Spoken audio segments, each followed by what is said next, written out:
Bonjour à tous, bienvenue pour cette 10e vidéo de la chaîne. On va corriger, on va donner des éléments de correction concernant le polycopier de transition terminale prépa proposé par le lycée Louis-le-Grand et Henri IV.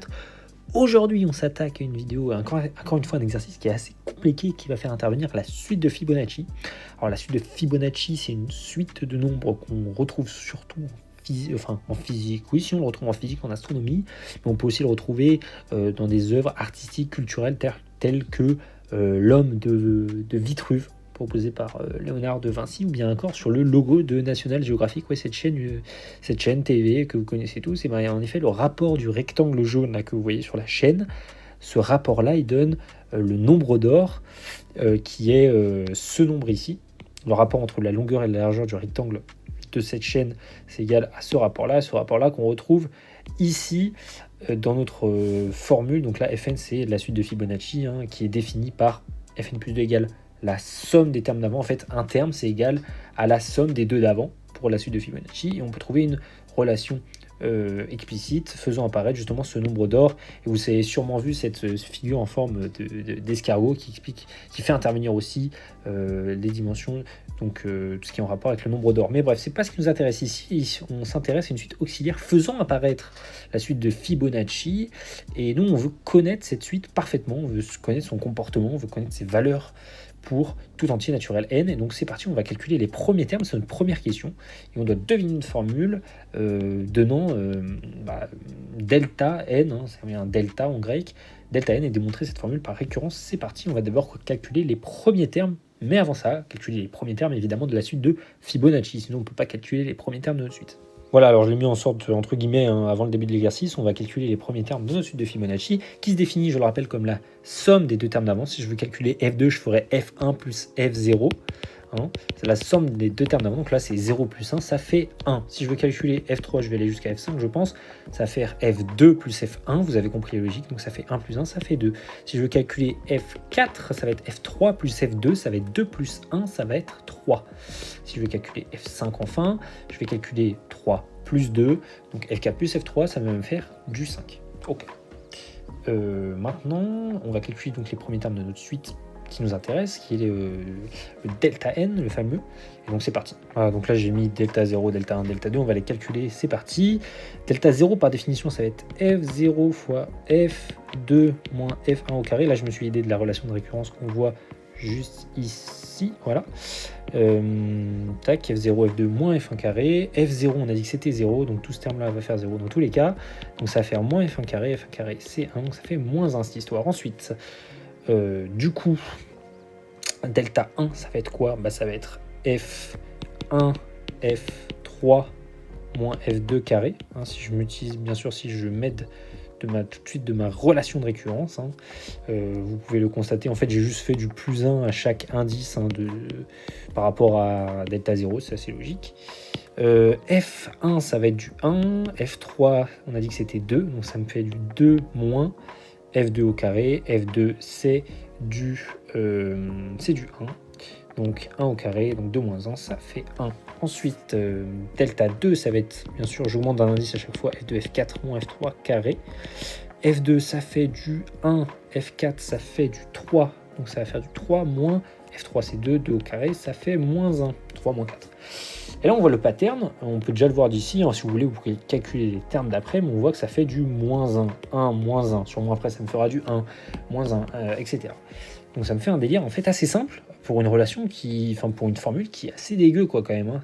Surtout quand on connaît la valeur que pour tout entier naturel n de notre suite de Fibonacci, ce truc-là en fait c'est super simple. Alors maintenant il faut montrer par récurrence, comme ils nous le disent, que cette formule qu'on vient de calculer est vraie, cette conjecture est vraie.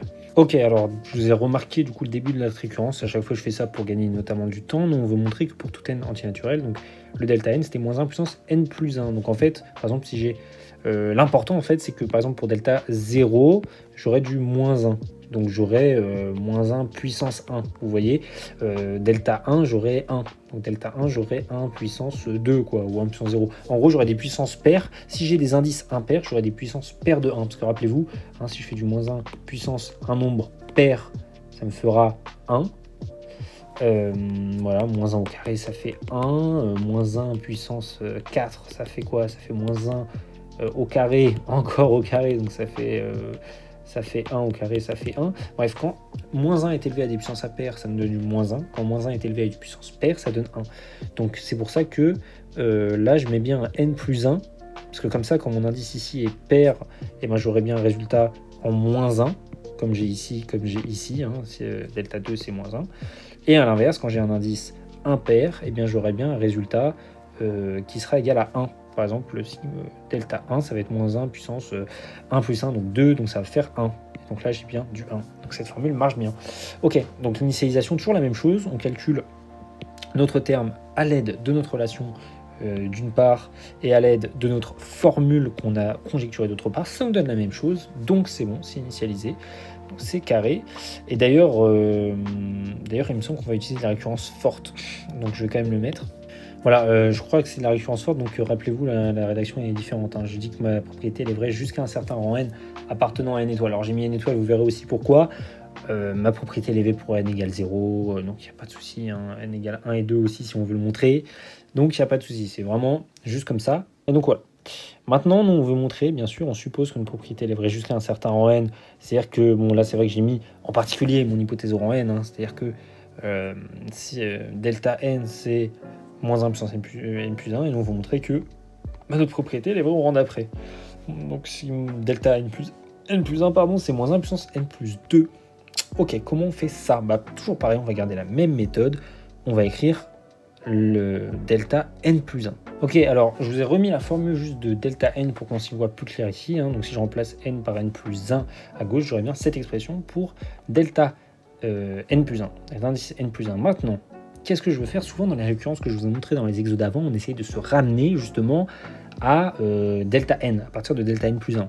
Ou par exemple pour une récurrence forte, on va vouloir se ramener à delta n-1 ou delta n ou delta un indice d'avant pour justement pouvoir appliquer notre hypothèse de récurrence. Pardon, c'est pas celle-là, c'est celle-là, notre hypothèse de récurrence, et ainsi pouvoir avancer dans l'exo. Alors là, comment on peut faire? Parce que là, on se retrouve un peu bloqué dans notre histoire. Alors, c'est des exos un peu spéciaux parce qu'ils utilisent la suite de Fibonacci qui, je vous rappelle, est définie pour tout n antinaturel. Fn plus 2 égale Fn plus 1 plus Fn. Voilà, donc la somme, un terme est égale à la somme des deux termes d'avant. Et donc là, bah, comment on peut faire? Alors, une des trucs que je me suis dit directement dans notre exo, c'est que là, on a du Fn et là, du Fn plus 2. Nous, si on veut se ramener à cette forme-là, pour utiliser notre hypothèse de récurrence, donc pour avoir exactement cette forme-là, il nous faut du Fn. Là, j'ai du Fn plus 1. Mais je sais que Fn plus 1, il est relié à Fn par cette formule-là. Donc là, si je veux faire apparaître du Fn ici, et ben le Fn plus 1, je vais devoir le tège. Donc je vais devoir utiliser mon Fn plus 1, du coup, ça va être égal à la somme des termes d'avant, Fn plus Fn moins 1. C'est pour ça d'ailleurs que je vous ai dit que j'allais dans n étoile. Je fais apparaître du n moins 1. Je n'ai pas le droit de l'écrire pour n égale 0. Voilà, et pareil pour le Fn plus 1 au carré. Bah là, j'ai du Fn plus 2 au carré. Bah, le lien entre Fn plus 2 et Fn plus 1, c'est quoi? Bah, je l'ai juste ici. Si je veux faire apparaître du Fn plus 1 au carré pour faire apparaître mon hypothèse de récurrence, et ben j'ai juste à écrire cette formule-là. En plus, par contre, ça va me faire apparaître du Fn. Ça, je sais pas trop ce que je vais en faire. Mais ça ira, je pense que... En fait, il faut y croire un peu, il faut se dire, ça va simplifier, il va y avoir des trucs qui aura une bonne étoile avec moi. Mais moi, je recherche mon squelette en priorité. Voilà, donc regardez, j'ai remplacé tout ce que je voulais. En fait, j'ai tout remplacé en faisant apparaître, par exemple, là, regardez, Fn plus 2, il apparaît ici, c'est top. Là, mon Fn, il apparaît ici, c'est top. Donc, il y a le produit qui va apparaître déjà, ça va m'intéresser. Et puis, il y aura du Fn plus 1 au carré qui va apparaître quand je vais développer mon Fn plus 2 qui est égal donc à Fn plus 1 plus Fn par rapport à notre relation de récurrence qu'on avait au début. Ça, il ne faut pas l'oublier. Et donc, on va peut-être s'en sortir avec, on va peut-être pouvoir simplifier de 3 éléments. C'est parti. Donc là, si on développe avec la double distributivité notre produit ici, ça va nous donner du Fn, Fn plus 2. Là, c'est beaucoup de calculs, hein, donc je vous invite à les faire si jamais vous ne me croyez pas. Fn-2, Fn plus 2, plus Fn-1, Fn plus 1. Double distributivité sur cette partie-là de mon calcul. Et de l'autre côté, j'aurai du moins, je vais le mettre là, pardon, j'ai plus de place, moins, et donc Fn plus 1 au carré, la identité remarquable, moins Fn au carré, plus Fn au carré, plus 2 Fn plus 1, Fn. Ok. Donc là, maintenant, qu'est-ce que je peux faire? Moi, je veux absolument me ramener à ce truc-là, à ce machin-là, qui est vraiment mon goal de vie, tu vois, c'est ma ligne de mire, quoi. Donc vraiment, je veux me ramener. Là, j'ai du Fn, Fn plus 2, c'est nickel. où est mon fn plus 1 au carré? Il est là. Donc déjà, vous voyez que là, j'ai fait apparaître mon fn plus 2 moins fn plus 1 au carré. Ça, c'est exactement delta indice n. Et donc là, qu'est-ce qu'on va faire? On va essayer de se ramener à notre delta indice n, fn fois fn plus 2 moins fn plus 1 au carré. Lui, je le retrouve ici, là, si je regarde bien mon truc. Donc ça va me faire du delta n, hein, cette partie-là, ça va me faire du lambda n, du delta n, pardon, plus fn plus 1 fn, vous voyez que je le retrouve là, mais je le retrouve aussi là, avec un signe moins, lui, il ne faut pas l'oublier, donc ça me fait du moins fn plus 1 fn, si je somme les deux, puis ensuite, qu'est-ce que je retrouve? Fn moins 1, fn plus 2, plus fn moins 1, fn plus 1, moins fn carré. Ok, donc là, j'ai ça.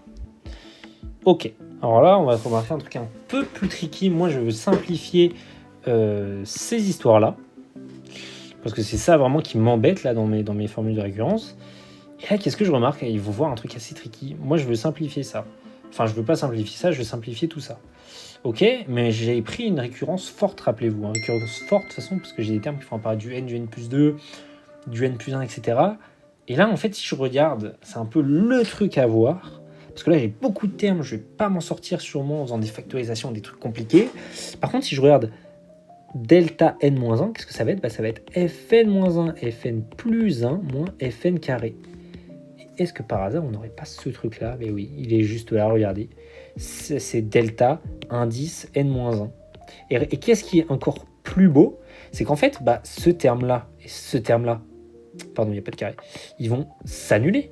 Oui, ils vont s'annuler, parce qu'en fait, on a dit qu'il y en a un qui faisait moins 1 un coup, et il faisait 1 de l'autre coup. L'indice d'après, je faisais moins 1 fois le terme d'avant. Ça faisait soit 1, soit moins 1. Donc du coup, si je fais la somme d'un terme et celui d'après, ça fera du moins 1 plus 1, ou du 1 moins 1, mais ça fera 0. Ça fera 0. Donc en fait, qu'est-ce qui me reste ici? Ces deux termes-là, ils vont dégager. Hop, c'est ciao. Donc fn plus 1, fn, plus fn moins 1, fn plus 2. Notez que j'ai mis un moins, j'ai factorisé par un moins parce que je voulais me retrouver avec un... Je vous rappelle, ma relation que je voulais montrer, c'était qu'en gros, un terme, c'était égal moins à celui d'avant. Donc j'ai rappelé ça ici. Maintenant, qu'est-ce qui m'embête ici? Qu'est-ce qui m'embête dans cette expression? Moi, je veux dire que je vais exprimer du coup delta n en fonction de delta n moins 1, quoi, en fonction de celui d'avant. Et donc, en fonction de lui, je vais exprimer lui en fonction de lui. Qu'est-ce qui m'embête? Là, j'ai du n plus 2, n plus 1. Ok, dans les indices, je parle. Ok, mais alors qu'est-ce qui m'embête dans mon histoire? Déjà, mon n-1 m'embête. Le n-1, il me casse les pieds, parce qu'en fait, je ne l'ai pas du tout ici. Donc il m'embête. Et ce qui m'embête aussi, en fait, ça dépend dans quel sens on le voit. Par exemple, là, ici, si je veux avoir mon squelette ici qui se dessine, là, le n plus 1 m'embête, parce que là, moi, je veux du fn fois fn plus 2, et puis là, j'ai que du fn plus 1. Donc là, j'aimerais bien que ce truc-là se transforme en fn plus 2 par magie. Et j'aimerais bien que ce truc-là dégage, parce que le n-1, je ne l'ai pas du tout ici dans mon indice, donc je ne vais pas pouvoir remplacer par mes valeurs. Donc comment je vais faire? Tout simplement, je vais transformer fn plus 1 en fonction de fn, et je vais transformer fn plus 2 et fn moins 1 en fonction de fn plus 1. Comme ça, j'aurai bien mon terme au carré, et puis là, j'aurai mes termes en fn plus 2. Voilà, donc qu'est-ce que j'ai fait ici? Tout simplement pour passer d'une ligne à une autre. Rappelez-vous, j'ai écrit que fn plus 1, c'est... plutôt fn plus 2, c'est égal à fn plus 1 plus fn. Et donc du coup, là, ici, j'ai remplacé mon fn plus 1 ici par du fn plus 2 moins fn en faisant passer le moins de l'autre côté ici. Et puis pareil, ici, je voulais du n plus 1 et du n dans mon expression ici. Donc là, pareil, on remplace surtout le n-1 qui me casse les pieds. Je vais l'exprimer en fonction notamment du n plus 1 et du fn, ça m'intéresse. Et pareil, dans cette logique-là, je peux retrouver que c'est égal à ça. Ceci est égal à ceci. Et ceci est égal à ceci. Ok. Donc là, j'ai des indices qui m'intéressent, en fait. J'ai des indices qui vont pas trop me poser problème normalement et qui vont pas trop m'embêter. Et qui sont assez familiers pour moi. Alors donc là, si je développe, j'aurais bien du ça, moins ça, beaucoup de calculs, donc je m'attarde pas forcément dessus. Et là, j'ai du moins, et j'ai une identité remarquable, remarquez, a plus b au carré. Donc, j'ai bien cela qui se trouve en face de moi. Et si je développe, j'aurai bien du cela, cela et cela. Voilà. Maintenant, comment je fais? Alors déjà, on voit qu'il y a deux trucs qui simplifient là. Lui et lui se simplifient directement. C'est une beauté et c'est magnifique. Et donc, j'aurai du fn plus 2 moins fn plus 1 au carré. Et puis là, maintenant, je me dis, ok, j'ai des indices qui sont les indices ils mettent bien là, tu sais, je les sens bien, il n'y a pas du N-1 qui me casse les pieds, j'ai réussi à me débarrasser un peu de tout, on va regarder, est-ce que ça ressemble à mon delta N. Fn plus 2, mon Fn... Ah bah c'est, les gars, c'est carrément delta N. Hein. Et bah donc c'est bon, parce que delta N par hypothèse de récurrence c'était moins 1 puissance N plus 1, rappelez-vous. Et donc là, bah, du coup, ça fait bien du moins 1 puissance N plus 2. Ce qui était pas évident. Je vous l'assure. C'était surtout cette partie-là. En fait, il y avait cette partie, effectivement, où on se débarrassait de nos indices pour se ramener au cas N. Et en fait, toujours dans cette idée de se ramener à ces indices-là qui nous sauvent, finalement. Là, par exemple, le Fn plus 1, je l'ai... Enfin, le Fn, j'y touche pas parce que je l'ai là. Mais le N plus 1, il va falloir bien que je le transforme parce que j'ai eu N plus 2 à l'arrivée. Et puis, bah voilà, le moins Fn plus 1 au carré, là, je vais devoir le changer de partout parce que sinon, je le trouverai pas. Et au final, je me ramène, j'y ai cru, et au final, je me ramène à ce que je voulais, donc c'est top. Voilà, donc on passe à la question B. Maintenant, calculer directement delta N à partir de la formule obtenue dans l'exemple 1. Cette formule ici qu'on est juste là. Pour faciliter les calculs, mieux vaut ne pas remplacer tout de suite alpha et bêta par leur expression. Alors, on va réécrire tout simplement notre formule en remplaçant tout ce qu'il faut, et je vous montre ça juste après. Ok, donc c'est bon, j'ai écrit ma formule en remplaçant bien sûr les n, les n plus 2, les n plus 1 par leur indice. Vous pouvez vous convaincre de cela. Et donc maintenant, on va développer notre histoire. Au dénominateur, ici, on aura du racine de 5 fois racine de 5, ça fait du 1 sur 5. Et puis, on va développer le dénominateur, double distributivité, rappelez-vous. Donc là, j'aurais du 2n plus 2, moins alpha n bêta n plus 2, moins bêta n alpha n plus 2, plus bêta puissance, voilà, 2n plus 2. Et puis le deuxième terme qu'on aura au carré, donc là pareil j'aurais du 1 cinquième, hein, je multiplie par 5 en bas, enfin je multiplie par racine de 5 plutôt, et au-dessus j'aurais double distributivité pareil, 2n plus 2 moins bêta puissance 2n plus 2 moins 2 alpha puissance n plus 1 bêta puissance n plus 1. C'est bon, je vais y arriver, c'est compliqué. Voilà. Ok, alors déjà on voit qu'il y a des trucs qui sont pas mal, hein, notamment en fait les puissances compliquées qui allaient potentiellement nous faire chier. C'est toujours cette histoire de puissance compliquée qu'on veut tège. Là, les deux là, elles nous embêtaient, c'est nickel parce qu'elles se retrouvent ici et elles partent avec. Hein, donc je peux déjà les supprimer, tac, elles vont partir, elles vont partir. Donc qu'est-ce qui me reste ? Pardon, donc c'était là que ça supprimait, j'ai barré le mauvais truc. Et donc si je factorise par moins 1 cinquième, parce que vous allez voir, c'est tout ce qui me reste, c'est du moins, il y a des moins devant en fait, devant tous les termes qui me restent. D'ailleurs, il y a du plus, pardon. Est-ce que c'est bon ce que j'ai marqué ? Non, ce n'est pas bon. Il y a bien un moins ici, tac. Je factorise par moins cinquième, bon, j'aurais pu factoriser par plus 1 cinquième aussi, ça marchait aussi. Je me retrouve avec ça. Et puis là, pareil, toujours cette histoire d'explosion compliquée. Ok, j'ai des exposants compliqués.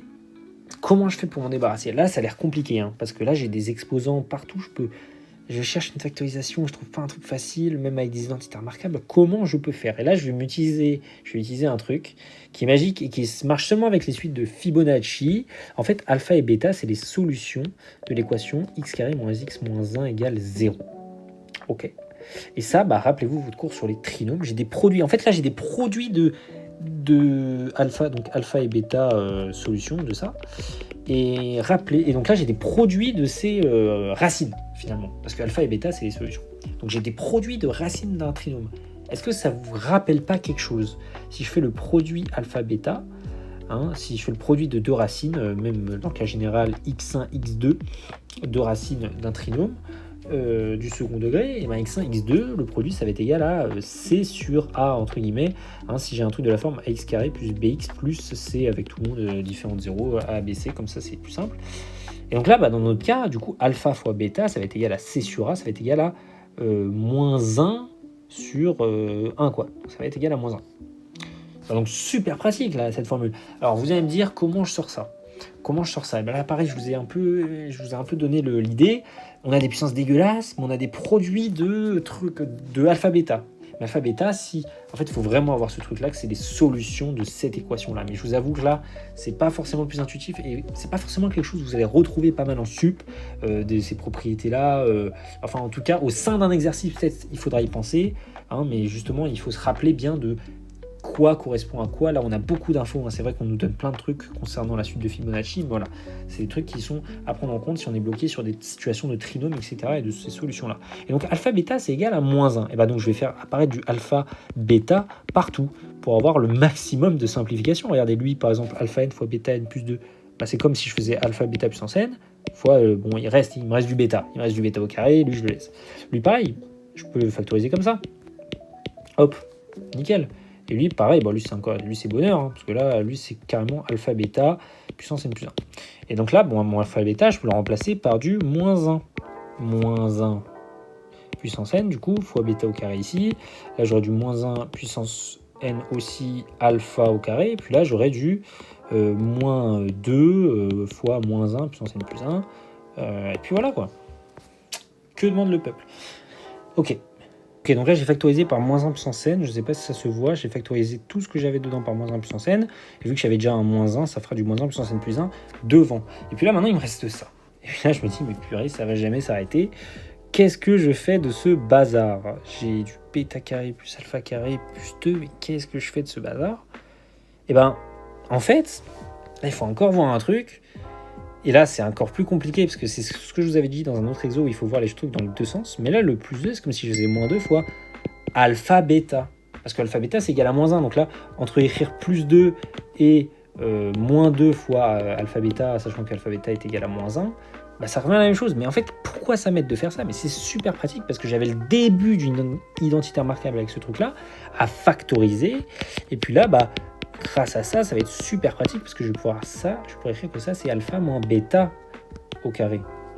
Et là où c'est super pratique encore une fois, c'est que rappelez-vous, la somme. Alors si vous voulez, maintenant on peut réécrire avec les notations formelles, mais alpha moins bêta, est-ce qu'il n'y aurait pas une simplification possible à faire? Est-ce que je pourrais pas simplifier mon alpha moins bêta? Eh ben peut-être que si. Regardez, alpha c'est qui? C'est 1 plus racine de 5 sur 2, rappelez-vous. Et bêta, ça va être quoi? Ça va être 1 moins racine de 5 sur 2. Qu'est-ce que je peux faire avec mon histoire? Alpha moins bêta, ça va être quoi? Si je factorise, je fais très rapidement le calcul, je factorise par 1,5, 1 plus racine de 5, moins 1 moins racine de 5. D'accord? Donc ça me fait racine de 5. Si je fais le calcul assez vite, vous pouvez vous en convaincre chez vous. Et donc c'est super, là, puisque c'est beaucoup plus simple. En fait, vraiment, cette histoire, et là, vraiment, c'est le fil directeur de ce que j'écris. Mais les puissances sur des formules de alpha et bêta qui sont un enfer sur Terre, je ne veux pas de puissance. Et tout mon exo, toute ma démarche, ça va être de simplifier ces puissances dégueu.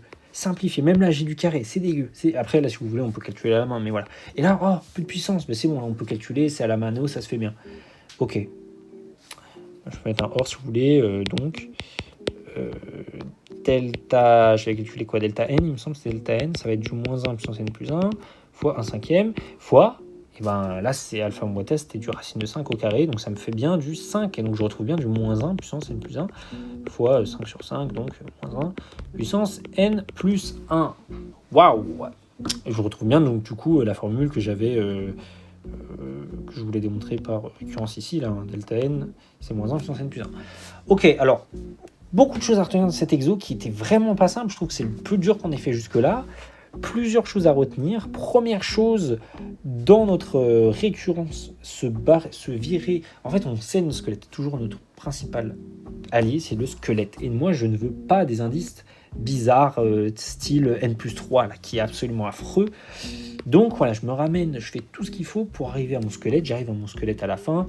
Voilà, et mon squelette, ça veut dire exprimer mon terme n+1 en fonction des termes d'avant, potentiellement d'indice n. Donc là, c'est ce qui m'a vraiment aiguillé sur cet exercice. Et puis sur la deuxième partie, vraiment cette histoire de puissance dégueu, parce que souvent, quand on nous donne en fait, les maths, toujours un truc de flemmard, rappelez-vous, je n'ai pas envie de calculer ce truc-là à la puissance n. Affreux. Et même à la puissance 3, ça me demande un effort affreux. Et donc je veux au maximum me simplifier la vie et puis utiliser, là c'était vraiment le type Centrix pour la question B, il fallait l'avoir, utiliser bien sûr les relations entre racines et donc produit de racines, somme de racines. En somme de racines, on n'a pas eu besoin de s'en servir. Surtout que là c'était une différence, mais voilà, vraiment garder en tête que là il fallait descendre ses puissances et en fait vraiment plus généralement être flemmard. Je n'ai pas envie de calculer ces trucs-là, ça me donne la nausée. Et ben, au maximum, j'essaie de simplifier là. Je vois que c'est des produits de racines avec des mêmes puissances en plus, il doit y avoir un truc. Et si je me creuse la tête, je trouve ce truc. Et puis là, alpha et bêta, là, c'est des formules, ça se calcule assez simplement et ça nous donne le résultat par magie. Voilà, si vous avez d'autres questions concernant cet exercice, n'hésitez pas à me le faire, à me les passer en commentaire. Cet exo est vraiment pas simple, hein, je vous l'assure. Je ne sais même pas si ma correction est si bien que ça. Elle vous a aidé à progresser. Si c'est le cas, n'hésitez pas à me le dire en commentaire. Et puis moi, je vous croiserai dans une nouvelle vidéo. À plus.